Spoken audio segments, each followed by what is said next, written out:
Welcome to The Morning After. My name's Matt Smith, and I'm not a multimillionaire trying to hawk my own VR headset. At least not yet. Meta chief Mark Zuckerberg posted his review of Apple's Vision Pro on Instagram, coming somehow inexplicably for my job.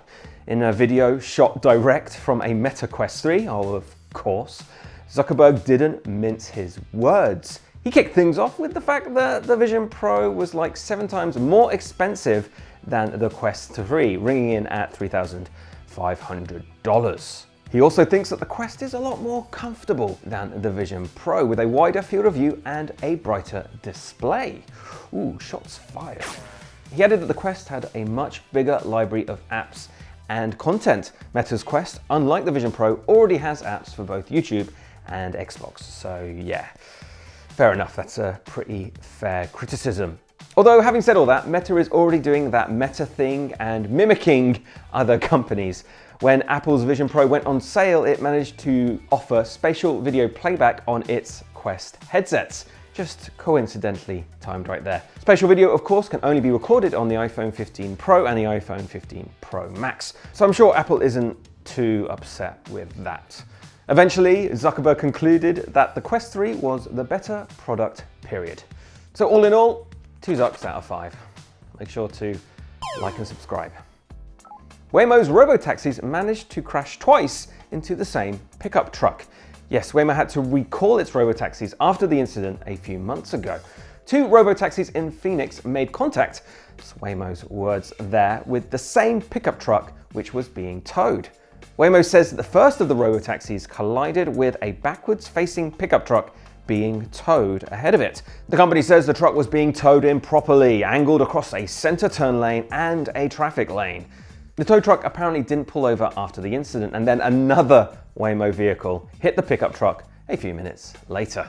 Waymo said it was the software that had incorrectly predicted the future movements of the pickup truck due to persistent orientation mismatch. Twice. The Robotaxis aren't leaving the streets, however. No, this recall in this instance means a software update, or at least a rollback to autonomous driving that doesn't collide with a tow truck.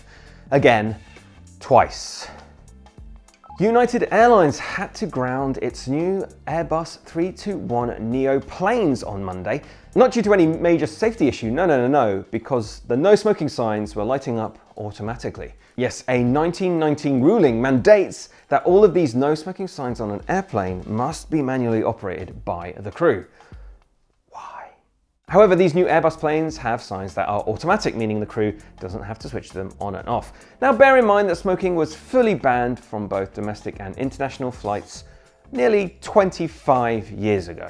The weird thing is that these automated signage systems are not even new. Air travel companies usually apply for exemptions with the FAA, the Federal Aviation Authority, which United did in 2020 for its fleet. However, because those Airbus planes are so new, they do not fall under that protection. The FAA has now permitted United to let its A321neo planes into the air, all while evaluating those challenging signs. Smoking or non-smoking? Smoking, please.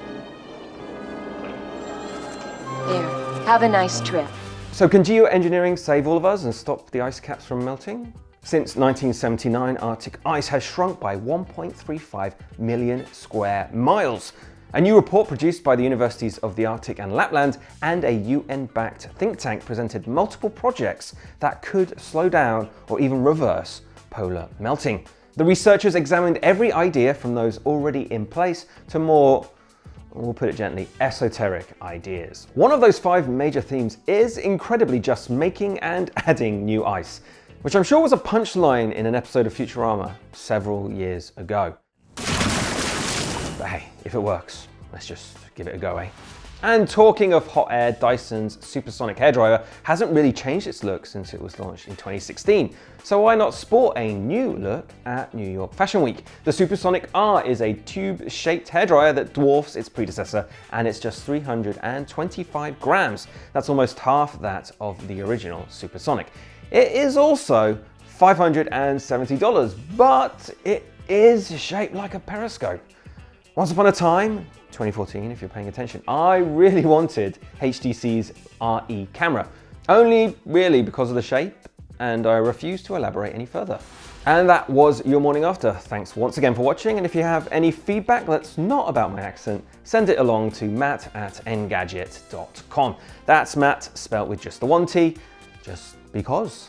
Thanks again, and I hope to see you next week.